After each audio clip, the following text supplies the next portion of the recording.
Okay, Shalom Aleichem, Rabotai, Shavua Tov, as we are now continuing in Mesechet Sanhedrin. We're in Parak Asiri, the 10th Parak, Parak Chanechakin, and we are starting on Pei Amud Aleph, 85A1, second line on Pei Amud Aleph. Second, just to get up to where we're holding. Okay. So last week we saw these are the ones against chenek, which is strangulation, which is the lowest of the four modes of execution. And we saw one of them was the guy who was makeh, who hits his parents. Makeh aviv ve'imo motumat. So in the pasuk, and that means he gets chenek. And we said that means he gives his parents a chabura, right, a wound that bleeds, whether internally or externally, but it causes a wound that bleeds. Okay, now our Gemara today picks up Boy Minim Rav Sheshet. And the Gemara says, Ben Mahu Shiaseh Shliach Le'avim L'hakoto Ukalelo. What's the story if the son is a shliach of Bedin to hurt or curse his father or mother? Okay, so we know that if a son hits his father, he gets chenik. If a son curses his father or mother, he gets kila. But here, he's not doing it for himself. The father went to Bedin, and the Bedin said, "Give him makot." Can the son be the one giving the makot? The son works for Bedin. Can the son give his father the makot? The Bedin says, "Put the father into nidui, into excommunication." And in certain cases, they would curse the person who goes to excommunication. Now the son works for the Bedin. Can he be the one doing it? That was the question that they asked Rav Sheshet. It's a good question. The father is not, the son is not doing it to hit his father. The son is not doing it to curse his father. The son is doing it as the agency of the Betin. So, Amar Lahu. So Rav Sheshet said, Va'aher mihitiro. Who lets the other guy? Let's say it's not the son. It's not, maybe not. If someone else hits someone or someone else curses someone, it may not be that he's chayav mitah like the son, but it's still asur. It's still allowed. You're not allowed to do it. You're not allowed to hit somebody. You're not allowed to curse somebody. So who lets some random person do it?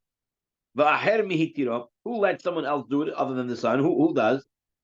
It must be that kavod shamayim. Why are you hitting this guy? Why are you cursing this guy? Because he did something wrong, and you have to keep the kavod shamayim, the honor of heaven. You have to keep Hashem's honor.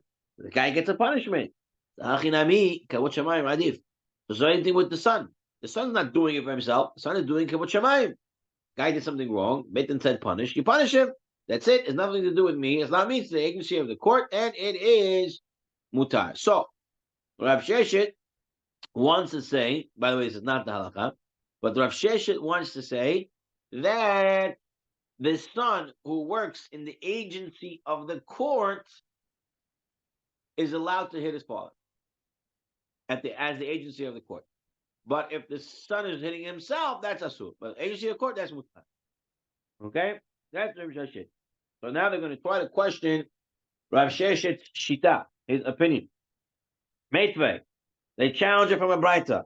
It says, "Oma misha mitzuva lahakoto, mitzuva shelo lahakoto, misha enu mitzuva lahakoto, enu din shemitzuva shelo lahakoto."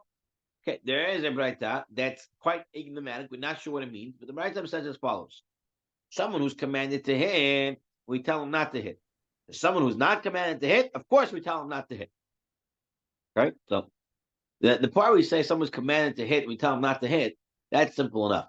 Why? Because the Torah tells us, Lo Yosef, don't add on to the makot. You give the person makot, you're not allowed to add on more than necessary.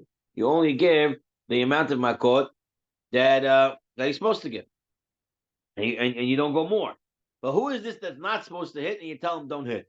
Who is this? So now the Gemara is going to try to interpret this braita, what it means. My love. Idi makom mitzvah. Must be that this Braita is talking about it's a mitzvah to hit this person. When is it a mitzvah to hit a person? When the Beit Din says so. Both of these are when they're working for the court, but one case he's allowed to hit, one case he's not allowed to hit, as the Braita said. Habibno, the case where it says he cannot hit, the second case, he's not allowed to hit, that's with the son. The first clause that says he can hit, but just he has to stop, that is the other person. So Rav Sheshet wants to learn that one is no, this is the question to Rav Sheshet, right? So one is both of them are a mitzvah. Both of them is where it's a mitzvah, and one is that the boy is not allowed to do it, and one is that the other guy is allowed to do it, not like Rav Sheshet. Rav Sheshet wants to say the boy couldn't do it, the son could do it if he's doing the ancient court. And the way we want to learn this Braita is that it says that the son cannot do it. Our answer is low. Rav Sheshet will tell you no. Don't learn the Braita that way. Really, in both cases, doesn't make a difference if it's the son, doesn't make a difference to somebody else. And it's not a question. Why?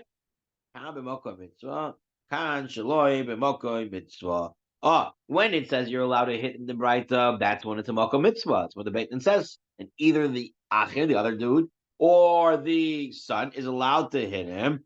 Why? Because it's a Makom Mitzvah. And when it's not a Makom Mitzvah, when it's not in the agency of the court, then neither the son or anyone else can hit him. So like Rav Sheshet says it's the same. If you're doing the agency of court mutar, if you're not doing the agency of court, then it's asur. The hachi kedani, and this is how you should read the brayso according to Rav Sheshet. Ma b'makom mitzvah shemutzuva lahakoto. When it's a makom mitzvah, where the Beit Din says to hit him, mitzvah lahakoto, he's commanded not to strike, meaning not to go extra than the amount of the 39 lashes. Shalai b'makom mitzvah. When it's not a makom mitzvah, where you're not commanded to hit. Is it not logical that he's not commanded to strike the fellow at all?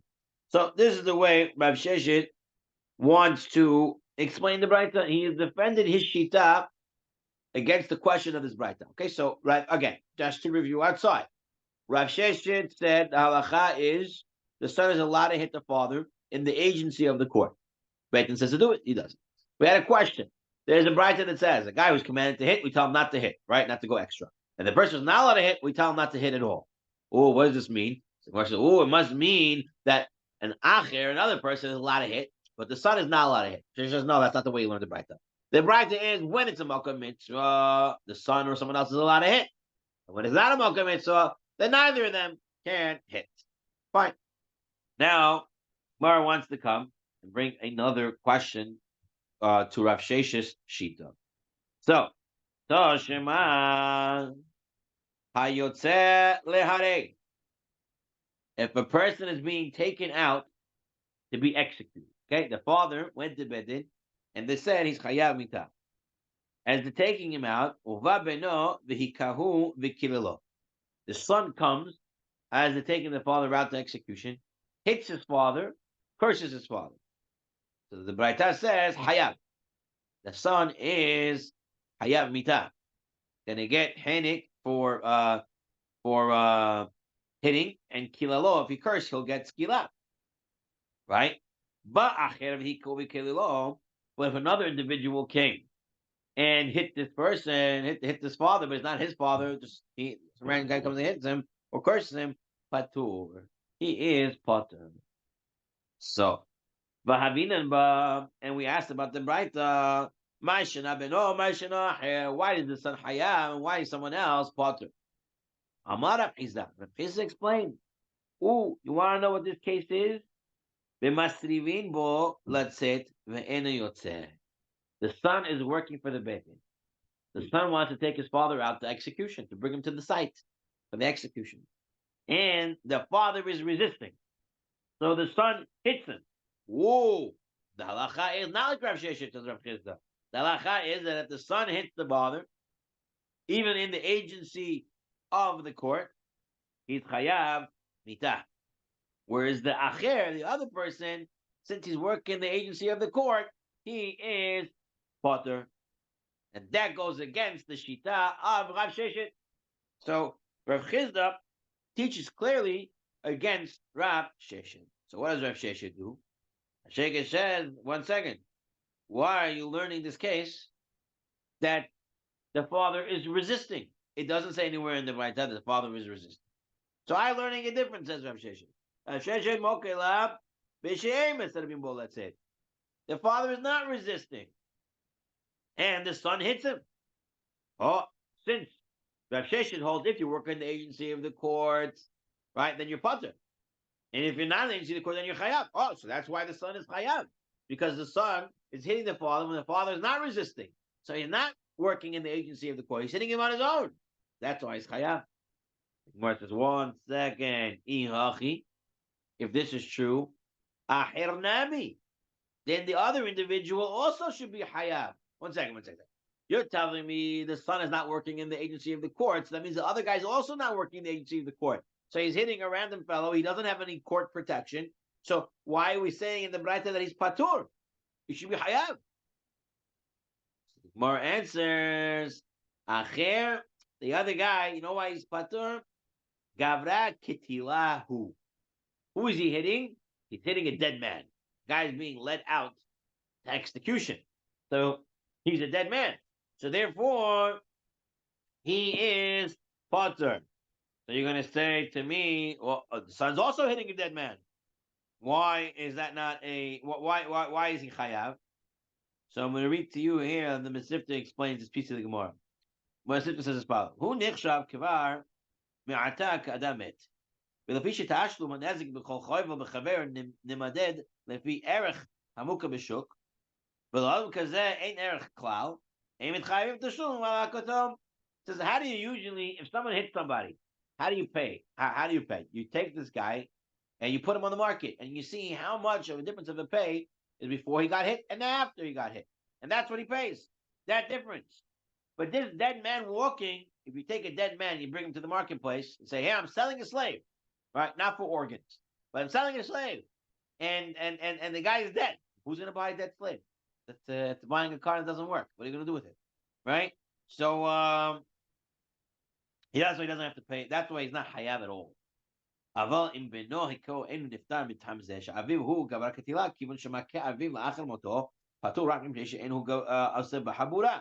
וכאן אף אגב שגברה קטילה, הוא הרי הוא עוד חי, ואפשר לעשותו בו חבורה ולצעוב. וכן אם היכו בנו, הוא חייב מיתה כדין מכה אביו.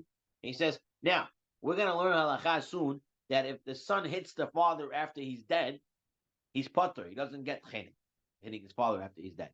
Now, why is that? Because you cannot make a chabura draw blood while you're hitting him when he's dead, right? At a certain point after he's died, soon after, the rigor mortis sets in, and right, the blood congeals, and there's no blood. You're gonna cut the dead body. The blood's not going to come sprouting out. So there is no din of chabura when he's actually dead. But here in this case, right now, what the father's actually alive, right? His blood is still going to be. So when you hit the father, at this point, you're causing a chabura, causing a internal or external bleed, and he's going to be hayav for that. That's why he's hayav mita. Okay, so just to review outside up until this point in the Gemara, there was a Braita. Braita says the father is being led to execution. If the son hits him, he's chayav. If someone else hits him, he's patur. Watch this case. How do you explain this scenario? So says Reb Chizda, they're working for the Beit Din, and the father is refusing to go to the execution site. So the son hits him. Well, the son is still chayav because even though he's working in the agency of the court, it's still asur to his father. He's chayav mita. But the other guy, he's working in the agency of court, therefore he is patur. Says Rav Sheshet, no. If the son is working in the agency of the court, he's also patur. So what's this case? Oh, it must be a case where the father is not refusing. The father's not refusing, and the son hits him. That's why the son is chayav, because he's not working in the agency of the court. But 1 second, the other guy's also not working in the agency of the court. So why did you say he's patur? Oh, you know why he's patur? He's patur from tam shlumim. He's patur from paying, because the man is considered dead. He won't be sold on the market. But the son, he's chayav not because of the fact that he's dead. He's being chayav because he caused a chabura. He caused a hit on his parent, and therefore he is chayav mita. Now, that's all very nice and explained up until this point. But now, I'm a Rav Sheshet.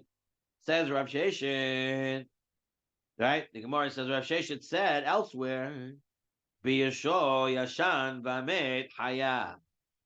If a man was sleeping and you disgraced him, someone came and disgraced him and shamed him, you have to pay his children. So you're hayav for the embarrassment you caused this man who was sleeping and died. So what do you see? You are chayav, even if the person is dead.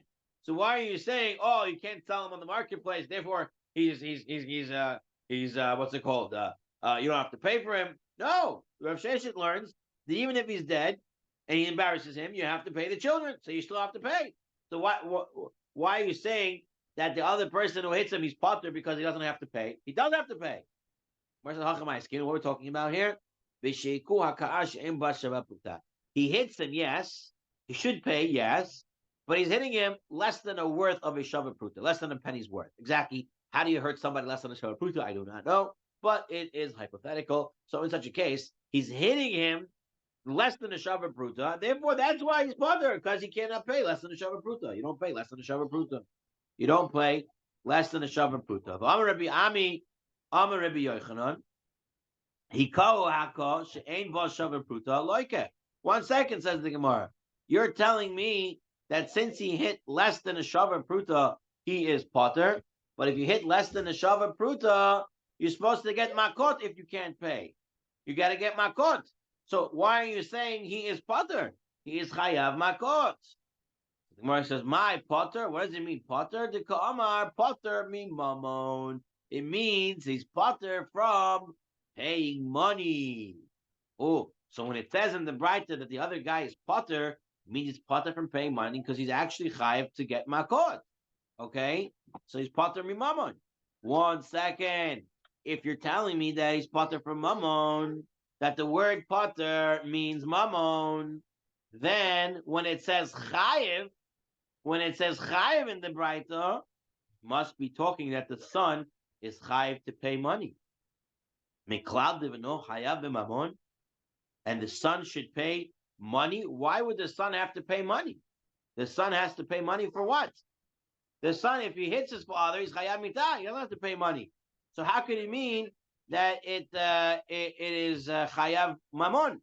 So you have to figure out what is potter and what does chayav mean in this Braita. This is where basically we're having a problem with Rav Sheshet Shita. It does not fit this Braita.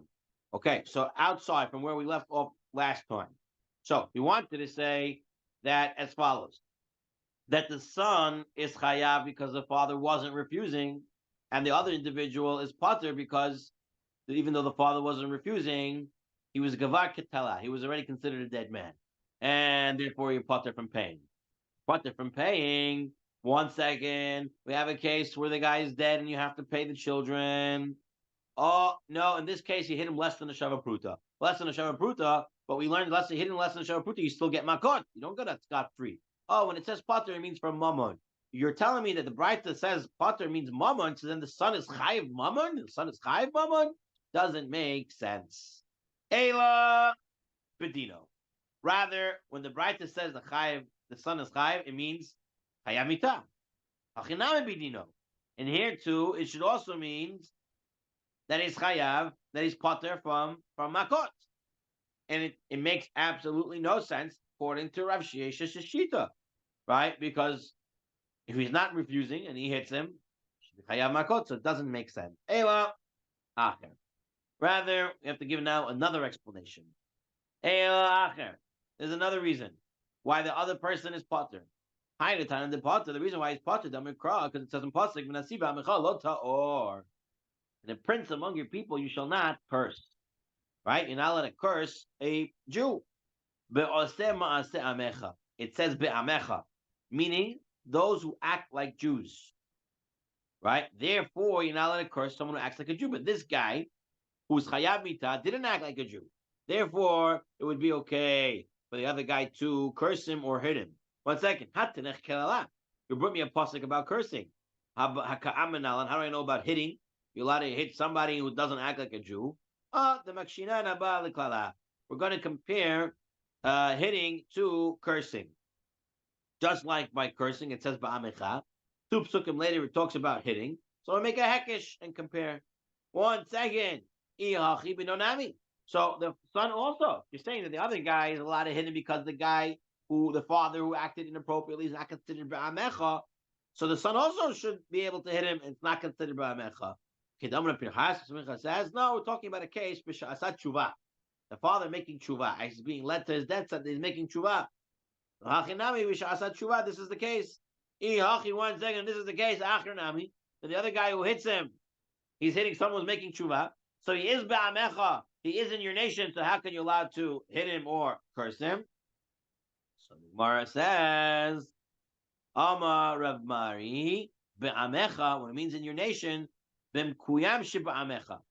It means someone who will live amongst your people. That he's not going to be killed any second, but rather he's going to live. So to the son. The son can hit his father because his father's not going to be living anymore. He's not ba'amecha. No.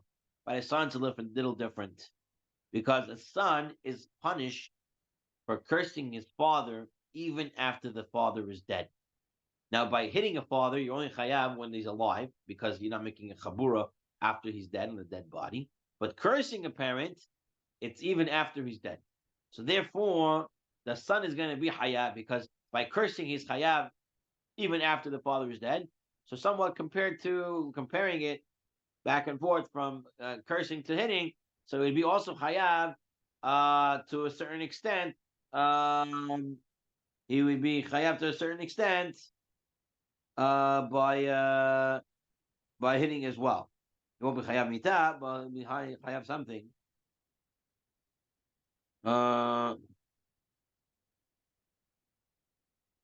So at this point, he's not yet dead. So that's why he would be chayav at this point. Right. Okay. So what comes out at this to review this part? We wanted to give another explanation to Rav Sheshet. Why does Rav Sheshet say that that the son only is chayav when he's not in the agency of the court, but the other individual is pater even though he's not in the agency of the court? I want to say no, because it says v'amecha. V'amecha means someone who's in your nation. They're not acting like your nation. This guy was being killed, so therefore you're pater. So why is the son chayav? He's not acting as in the nation. Oh, because it's a case he did tshuva. Oh, so if the case of the tshuva, the other person should also be chayav. Right. V'amecha means someone who's going to live. So here too, the son is hitting someone who's not going to live. So why is he chayav? Because the son is different. The son will be chayav if he cursed this individual, his father, even after he's dead. So now the fact that he's not yet dead, but he's being led to the execution, so even if he hurts, he would also be chayav. So now the Gemara ends off by asking, Ma hava ala. In the end, you gave me a lot of braitot, you gave me a lot of explanations, but there were some questions on Rav Sheshet, there were some non-questions on Rav Sheshet. So what's the story? Ma hava ala. What was the final decision? Amar Rabba bar Rav Huna. So Rabba bar Rav Huna said, so is told Rabbi Ishmael, lakol, for any sin. The son cannot act as an agency of the court to hit or curse his father, even as an agency of the court. Not like Rav Sheshet. Like Rav Hizda, the son cannot do it in chutz, except for one case. A mesit. A mesit. What's a mesit? It's just some individual. If this father was a guy who convinced other people to do avodah zarah. Oh, this case, even the son's allowed to hit him.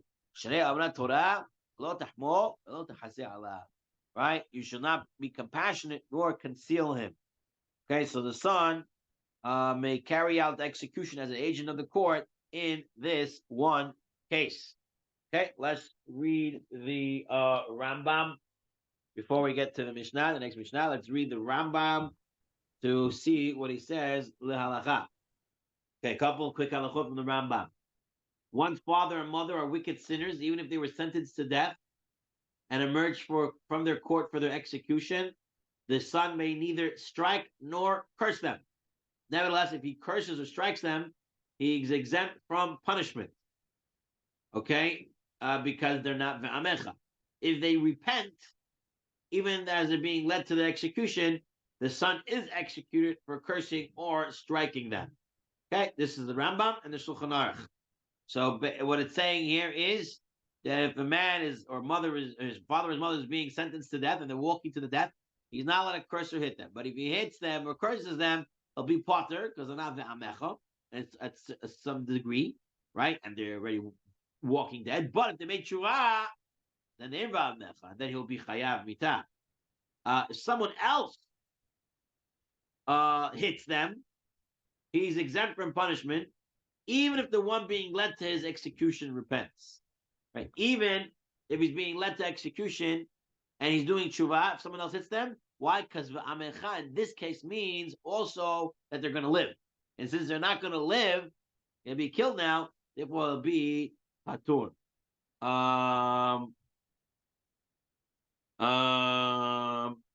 Okay, but if he humiliates them, makes musha, that he has to pay for.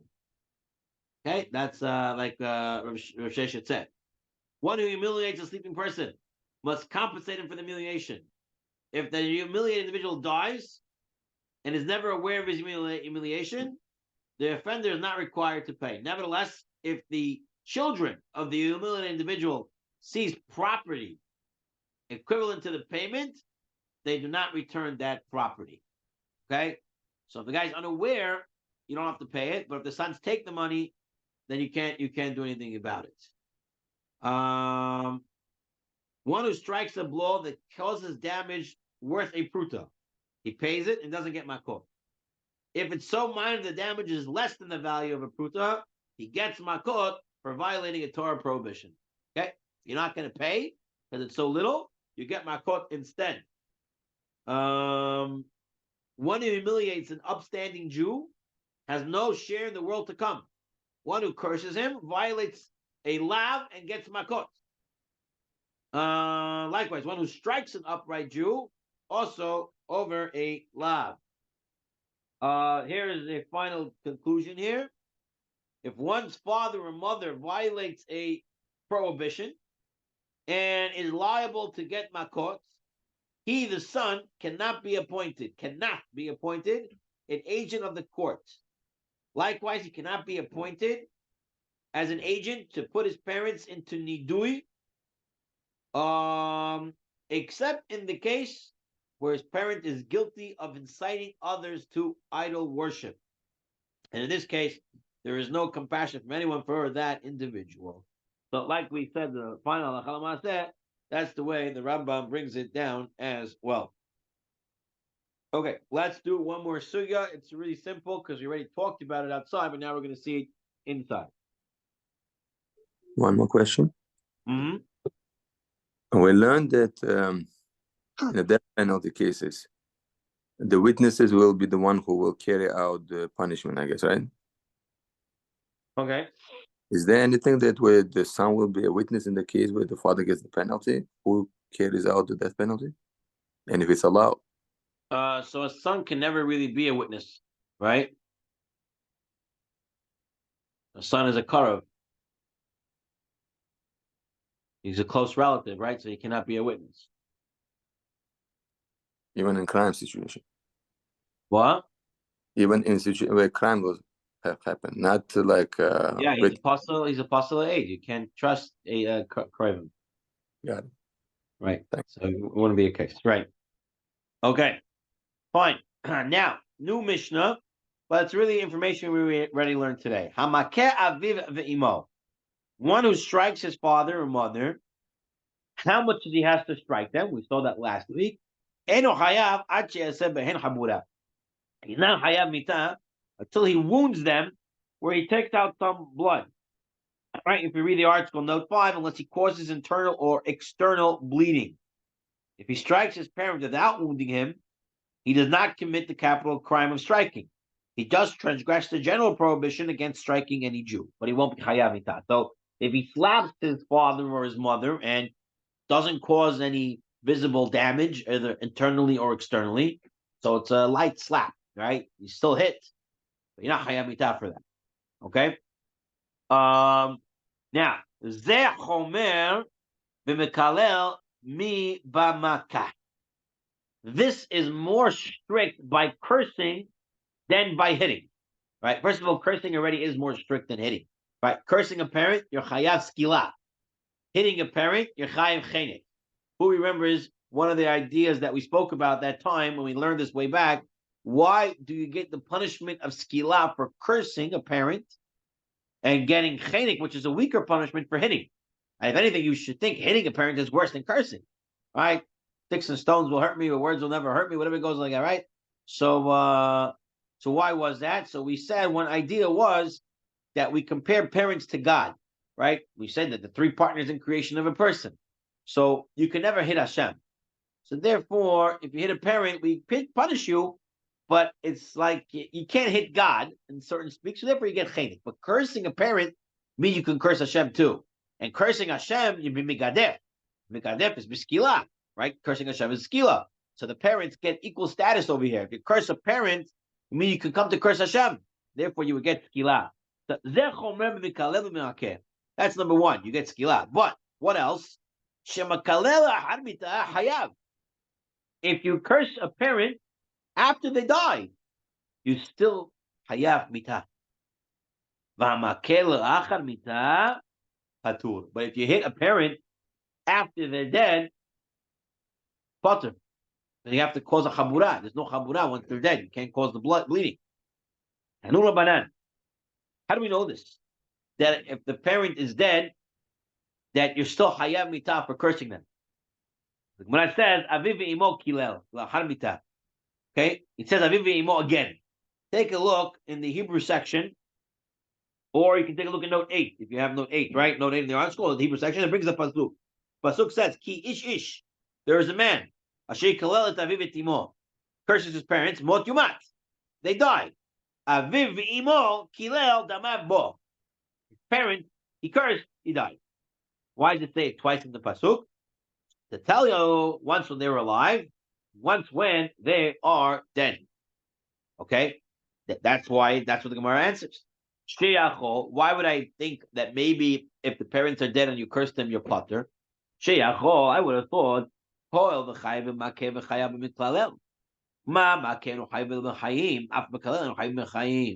would have compared the cursing to hitting. And just like by hitting, you're not chayav after they're dead because you can't make a chabura, so maybe cursing also you're not chayav. The olden furthermore, when it comes to cursing, there's a pasuk that says va'amecha. Only if you're in your nation. Or if they're not in your nation, you're allowed to curse them. So it makes an exception by cursing. Now, even though we said we compare it to hitting, the pasuk doesn't bring it over there. Mikalel Shelo asa bo shelo v'amecha k'vamecha. And okay. By the makeh doesn't make a distinction. Amecha lo amecha lo chiev lo v'achamita, and you're not chayav after they're dead. Mikalel by cursing shelo asa bo shelo v'amecha k'vamecha, where it makes a distinction between the Jews who are acting right and not acting on. Eino din shelo chayav v'achamita. Would it definitely not be, since it's already one more relaxed? So then also, they should only be chayav when they're alive and not after mitah. Therefore, it says aviv imo kilel, the father and mother they curse lahar mitah, means after they are dead. That's the way we learn that hayav mitah of stekila even after the parent's dead if they curse the parent. Now the Gemara says, Hani chala Rabbi Yonatan. This is all good according to Rabbi Yonatan. He says the end of the pasuk aviv ve'imo is extra, so it comes to teach us that even after they're dead. But Rabbi Yoshia uses those words for a different dirasha. So how does he know after they are dead also hayav? The Tanya. We're going to see the Braita. It says in the pasuk ish ish. Ish ish. What does it mean, man? Lerabot bat tum va'adroginos. Comes to include a daughter. She's also not allowed to curse her parents. And a tum. This is not a male, not a female. This is someone whose genitalia is covered by certain skin growth or whatever, and you can't tell. Right? If the skin growth would be removed, and then you can tell, you would know what they are. Male or female. And then you have another case of androgynos. This is someone who was born with a medical issue where he is born with two sets of genitalia, female and male. So he's not female or male, the halacha, right? He has a special status of androgynos, not male or female. And even so, he still be chayav for cursing his parents. Because it says ish comes to include all types of kids. When it says curse his parents, aviv shlo aviv minayin. Aviv kilel. Aviv kilel, imo kilel. Okay? How do I know that it is? Maybe I would learn the pasuk that it means you have to curse both your mother and your father. How do I know it's separate? Oh, so he says, take a look at the pasuk. The pasuk says, if you take a look at the pasuk, Yikalel et aviv, and then later on it says imo kilel. It puts the word kilel next to both the father in the beginning and then the mother at the end of the pasuk. So it teaches us that if you curse either or, you're chayav mita. David Rabbi Yoshia. This is the words of Rabbi Yoshia. That's the way Rabbi Yoshia learns. Rabbi Yonatan says, mashmash ke'achad. I don't need you at the beginning of the pasuk, end of the pasuk to tell me that it's either or, right? Mashmash ke'achad. Umasha echad echad b'nei atzmo. I she put it l'chai ketuv yachdav. If the pasuk doesn't say the word yachdav together, then it never means that you have to do both of the sins together. Right? Because when it says don't plow with a shore and a donkey, with the ox and a donkey, it says lo taharosh b'shor v'hamor yachdav.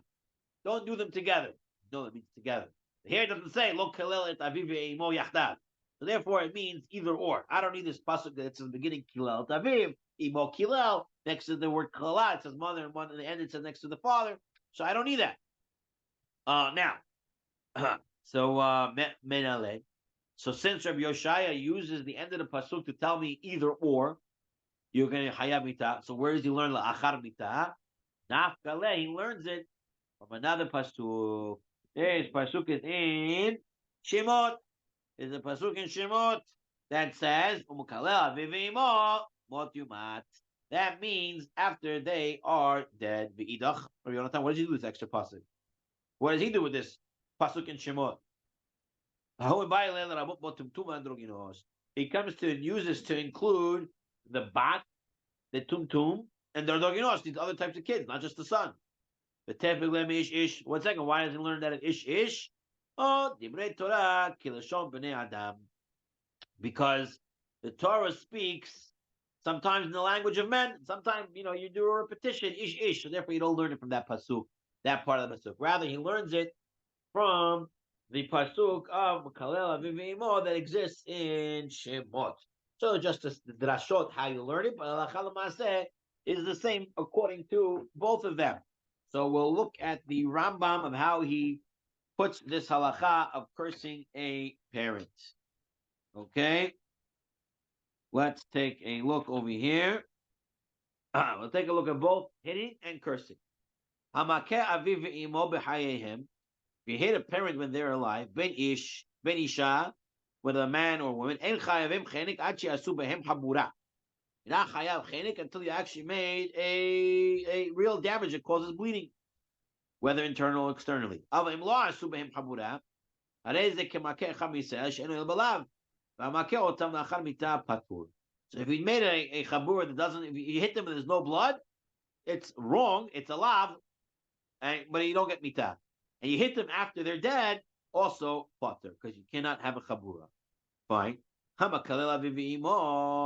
If you curse a parent, niskal, you get skila, says the Rambam. Shnemar, aviv imo kalal dama bo. So dama bo means skila. Ve'echat mikal b'chayehem, ol acharei metehem, harei ze niskal. Whether you curse them when they're alive, whether you curse your parents when they're dead. Hayab mita. Now, says the Rambam, don't forget. In order to be chayav mita, tzarech eden, you need witnesses. V'hatra, and you need a warning. Kasher kol mechoyev mito bedin, just like every other case where mita bedin, you need to have a warning. You need to have eden. Everybody, anyone who is a child, is in this cloud. And they have to be at the age of Gedolim, where there be chayav mitat of betin. Okay? And what's considered a curse? Is where they use Hashem's name to curse. If they use a nickname of Hashem, Right? So same thing by Megade. Remember when you curse Hashem, you have to have cursed Hashem with Hashem's name. Same thing when you're cursing a parent in order to be chayav the mitah of betin. But the idea remains the same. Cursing a parent, even after they're dead, is still a isser. Okay, may not be chayav mitah. You don't use Hashem's name to curse them, but we see something very important over here. It comes out over here that kibud of aim, so to speak, is not only in action, but rather in thought and in speech. Right? Some people are easy to, I'll give my parents some money, I'll give them an apartment, I'll give them that, and that's it. Oh, my parents this, my parents that, they're all upset, but I'll give them something. Turns out that looks like kibud of aim is something they have to do in speech and in thought. You cannot, curse a parent and say, my good for nothing parents, they never helped me out, never did anything, they did everything backwards, they would traumatize me or whatever it was. It's a very big issue for someone to say such a thing. He's stepping in the boundaries of chayav mitah, skila. Person should be very careful and rather be hakarat tov, be makir tov, and realize the good that his parents did for him. Okay, we'll end here for today.